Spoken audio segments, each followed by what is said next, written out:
ओम शांति। आज दिनांक 23 अक्टूबर 2022। अव्यक्त बाप दादा ने रिवाइज कोर्स 23 अक्टूबर 1992 को हम बच्चों का अटेंशन खिंचवाया। नंबर 1 बनना है तो ज्ञान और योग को स्वरूप में लाओ। नंबर 1 बनना है तो ज्ञान और योग को स्वरूप में लाओ। आज सत शिक्षक अपनी श्रेष्ठ शिक्षा धारण करने वाले गॉडली स्टूडेंटों को देख रहे हैं कि हर एक ईश्वरीय विद्यार्थी ने इस ईश्वरीय शिक्षा को कहाँ तक धारण किया है। पढ़ाने वाला एक है, पढ़ाई भी एक है, लेकिन पढ़ने वाले पढ़ाई में नंबरवार हैं। हर रोज का पाठ मुरली द्वारा हर स्थान पर एक ही सुनते हैं, अर्थात एक ही पाठ पढ़ते हैं। मुरली अर्थात पाठ हर स्थान पर एक ही होता है। डेट का फर्क हो सकता है, लेकिन मुरली वही होती है। फिर भी नंबरवार क्यों? नंबर किस लिए होते हैं? क्योंकि इस ईश्वरीय पढ़ाई पढ़ने की विधि सिर्फ सुनना नहीं है, लेकिन हर महावाक्य स्वरूप में लाना है। तो सुनना सबका एक जैसा है, लेकिन स्वरूप बनने में नंबरवार हो जाते हैं। लक्ष्य सभी का एक ही रहता है कि मैं नंबर 1 बनूं। ऐसा लक्ष्य है ना? लक्ष्य नंबर 1 का है, लेकिन रिजल्ट में नंबरवार हो जाते हैं, क्योंकि लक्ष्य को लक्षण में लाना, इसमें लक्ष्य और लक्षण में फर्क पड़ जाता है। इस पढ़ाई में सब्जेक्ट भी ज़्यादा नहीं है। 4 सब्जेक्ट को धारण करना, इसमें मुश्किल क्या है? और चारों ही सब्जेक्ट का 1-2 के साथ संबंध है। अगर एक सब्जेक्ट ज्ञान संपूर्ण विधि पूर्वक धारण कर लो, अर्थात ज्ञान के एक एक शब्द को स्वरूप में लाओ, तो ज्ञान है ही मुख्य 2 शब्दों का, जिसको रचयिता और रचना व अल्प और वे कहते हैं। रचयिता बाप की समझ आ गई, अर्थात परमात्म परिचय संबंध स्पष्ट हो गया। और रचना अर्थात पहली रचना, मैं श्रेष्ठ आत्मा हूँ, और दूसरा मुझ आत्मा का इस बेहद की रचना, अर्थात बेहद के ड्रामा में सारे कल्प में क्या क्या पार्ट है। यह सारा ज्ञान तो सभी को है ना। इसलिए बाप दादा कहते, लेकिन श्रेष्ठ आत्मा स्वरूप बन हर समय श्रेष्ठ पार्ट बजाना, इसमें कभी याद रहता है, कभी भूल जाते हैं। अगर इन 2 शब्दों का ज्ञान है, योग भी इन 2 शब्दों के आधार पर है ना। ज्ञान से योग का स्वतः ही संबंध है। जो ज्ञानी तू आत्मा है, वह योगी तू आत्मा अवश्य ही है। तो ज्ञान और योग का संबंध हुआ ना। और जो ज्ञानी और योगी होगा, उसकी धारणा श्रेष्ठ होगी या कमजोर होगी? बाप दादा पूछते, जो बच्चा सहज ज्ञानी और योगी होगा, उसकी धारणा कमजोर होगी या श्रेष्ठ होगी? श्रेष्ठ स्वतः होगी ना। सहज योगी ना कि धारणा में मुश्किल होगी। बाप दादा कहते, श्रेष्ठ स्वतः होगी ना, सहज होगी ना, कि धारणा में मुश्किल होगी? जो ज्ञानी तू आत्मा, योगी तू आत्मा है, वह धारणा में कमजोर हो सकता है? नहीं। होते तो हैं, तो ज्ञान योग नहीं है। ज्ञानी है, लेकिन ज्ञानी तू आत्मा, वह स्थिति नहीं है। योग लगाने वाले हैं, लेकिन योगी जीवन वाले नहीं हैं। जीवन सदा होती है और जीवन नेचुरल होती है। योगी जीवन अर्थात ओरिजिनल नेचर योगी की 63 जन्मों के विस्मृति के संस्कार व कमजोरी के संस्कार ब्राह्मण जीवन में कहाँ कहाँ मूल नेचर बन पुरुषार्थ में विघ्न डालते हैं। कितना भी स्वयं व दूसरा अटेंशन खिंचवाता है कि यह परिवर्तन करो, वह स्वयं भी समझते हैं कि यह परिवर्तन होना चाहिए, लेकिन जानते हुए भी चाहते हुए भी क्या कहते हो? चाहते तो नहीं है, लेकिन मेरी नेचर है, यह मेरा स्वभाव है। यह तो नेचर हुए भी क्या कहते हैं? बाप दादा कहते तो नेचर नेचुरल हो गई ना। किसके बोल में व व्यवहार में? ज्ञान संपन्न व्यवहार व योगी जीवन प्रमाण व्यवहार व बोल नहीं होते हैं, तो वो क्या कहते हैं? यही बोल बोलेंगे कि मेरा नेचुरल बोल ही ऐसा है, बोलने का टोन ही ऐसा है। वह कहेंगे मेरी चाल चलन ही ऑफिशियल व गंभीर है। नाम अच्छे बोलते हैं, जोश नहीं है, लेकिन ऑफिशियल है। तो चाहते भी समझते भी नेचुरल नेचर वर्क। बाप दादा कहते तो चाहते भी समझते भी नेचर नेचुरल वर्क अर्थात कार्य करती रहती है, उसमें मेहनत नहीं करनी पड़ती। ऐसे जो ज्ञानी जीवन व योगी जीवन में रहते हैं, तो ज्ञान और योग संपन्न हर कर्म नेचुरल होते हैं, अर्थात ज्ञान और योग यही उसकी नेचर बन जाती है। और नेचर बनने के कारण श्रेष्ठ कर्म युक्ति युक्त कर्म नेचुरल होते रहते हैं। तो समझा, नेचर नेचुरल बना देती है, तो ज्ञान और योग मूल नेचर बन जाए। इसको कहा जाता है ज्ञानी जीवन योगी जीवन वाला। ज्ञानी सभी हो, योगी सभी हो, लेकिन अंतर क्या है? एक है ज्ञान सुनने सुनाने वाले, यथाशक्ति जीवन में लाने वाले। दूसरे हैं ज्ञान और योग को हर समय अपने जीवन की नेचर बनाने वाले। विद्यार्थी सभी हो, लेकिन यह अंतर होने के कारण नंबरवार बन जाते हैं। जिसकी नेचर ही ज्ञानी योगी की होगी, उसकी धारणा भी नेचुरल होगी। नेचुरल स्वभाव संस्कार ही धारणा स्वरूप होंगे। बार बार पुरुषार्थ नहीं करना पड़ेगा कि इस गुण को धारण करूं, उस गुण को धारण करूं, लेकिन पहले फाउंडेशन के समय ही ज्ञान योग और धारणा को अपनी जीवन बना दी। इसलिए यह तीनों सब्जेक्ट ऐसी आत्मा की स्वतः और स्वाभाविक अनुभूति बन जाती है। इसलिए ऐसी आत्माओं को सहज योगी, सहज ज्ञानी, सहज धारणा मूर्त कहा जाता है। तीनों सब्जेक्ट का कनेक्शन है।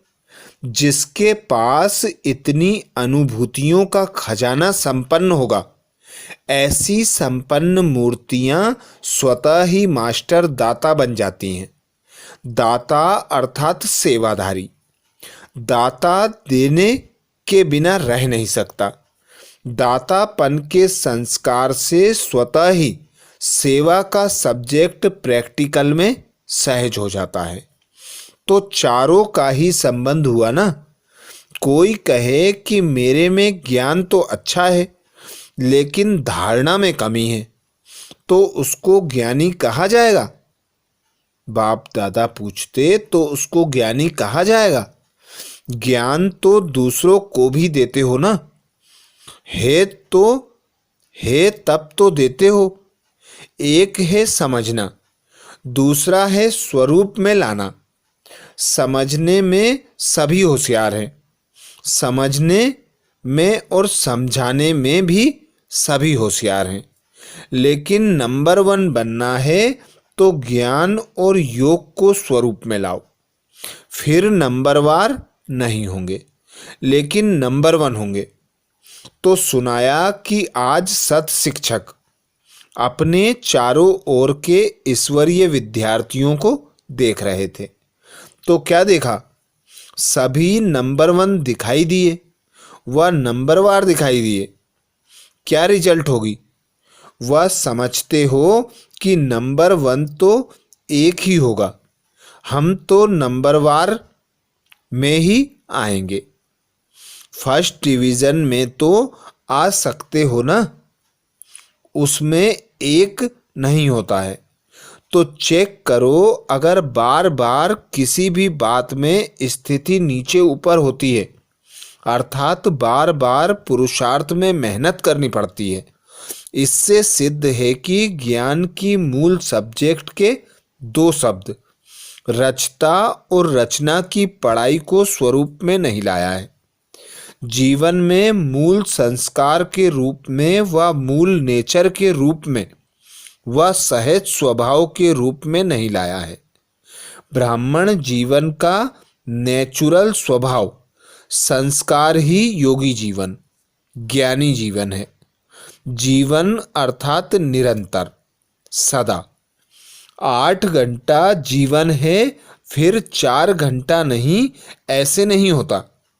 आज 10 घंटे के योगी बने, आज 12 घंटे के योगी बने, आज 2 घंटे के योगी बने, वो योग लगाने वाले योगी हैं।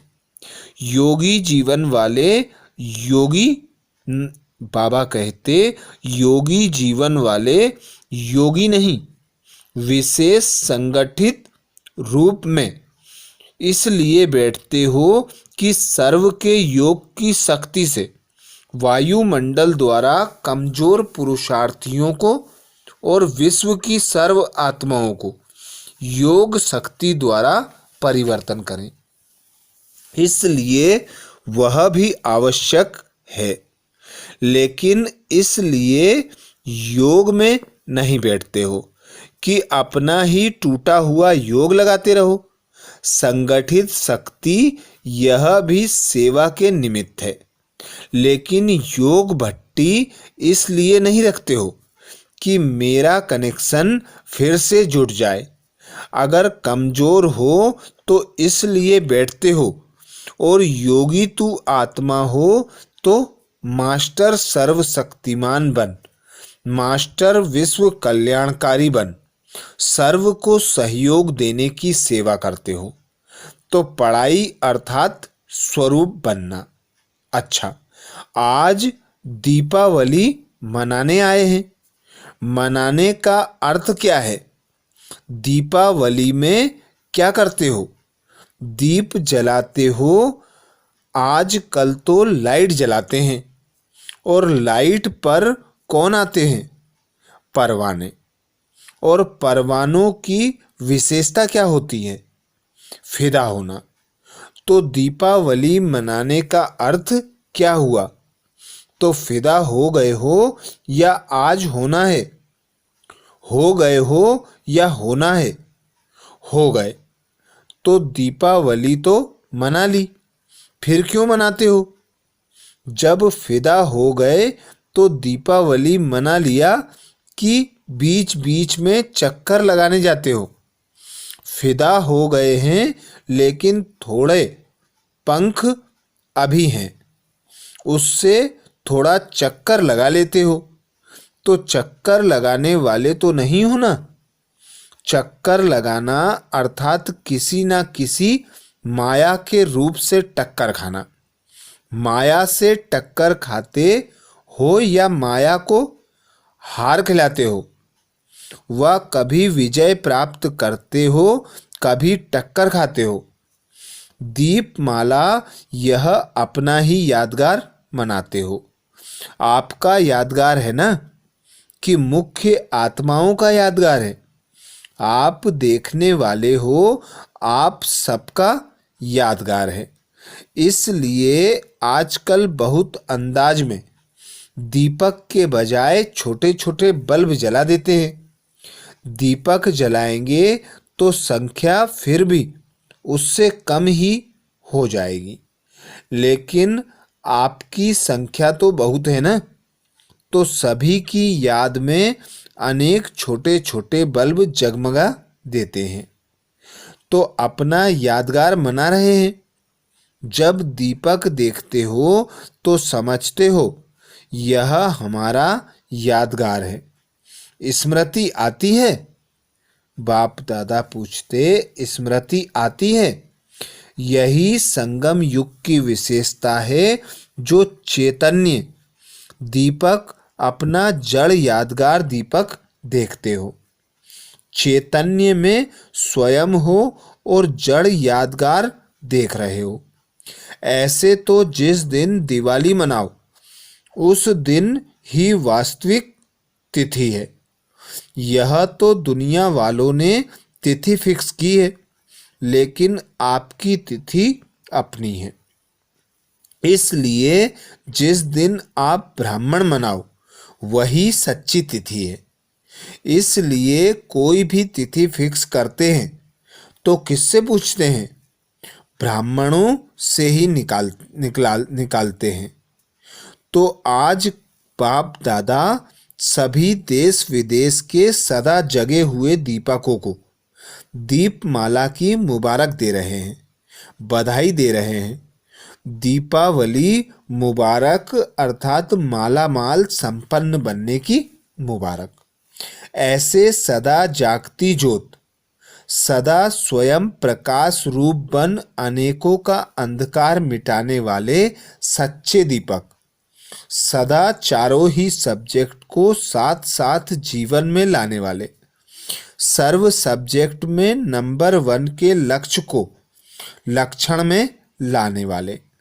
ऐसे ज्ञानी तू आत्माएं, योगी तू आत्माएं, दिव्य गुण स्वरूप आत्माएं, निरंतर सेवाधारी श्रेष्ठ विश्व कल्याणकारी आत्माओं को बाप दादा का याद, प्यार और नमस्ते। हम सब बच्चों की भी बाप दादा को याद, प्यार और नमस्ते।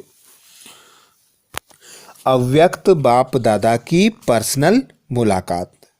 खुश नसीब वह जिसके चेहरे और चलन से सदा खुशी की झलक दिखाई दे।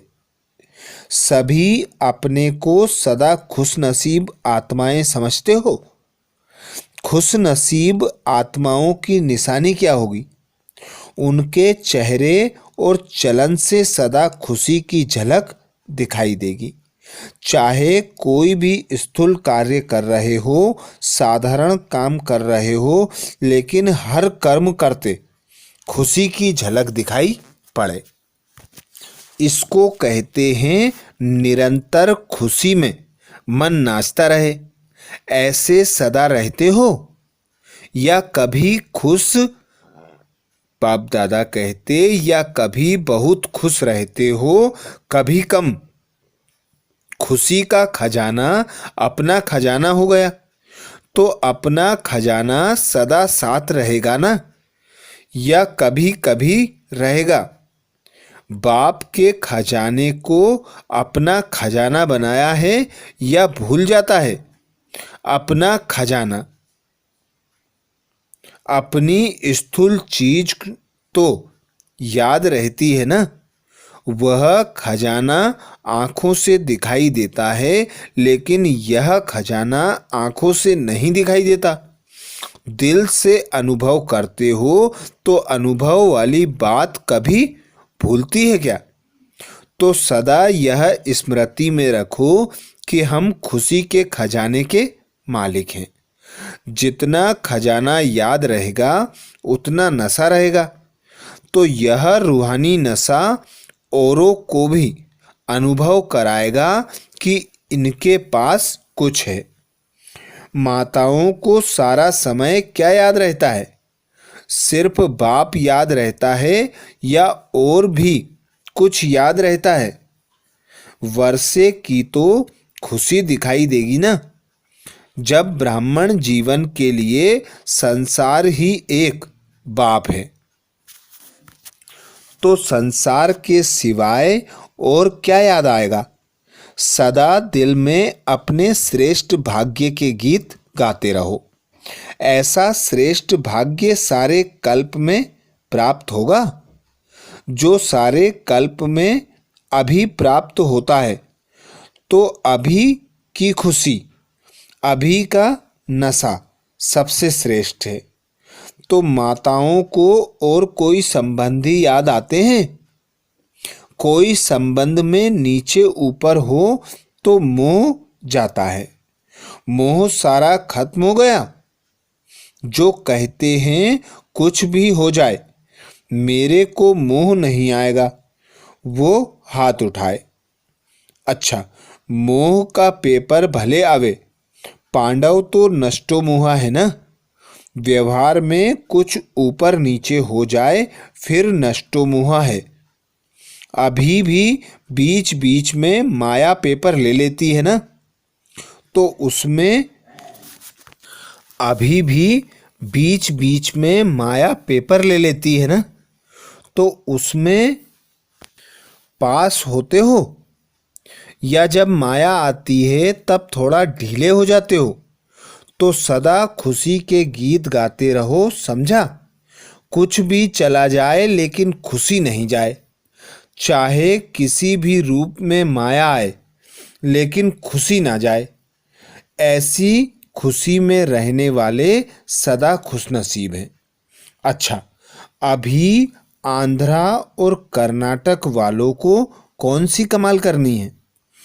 ऐसी कोई भी आत्मा वंचित नहीं रह जाए। हरेक को संदेश देना है। जहाँ भी रहते हो, सर्व आत्माओं को संदेश मिलना चाहिए।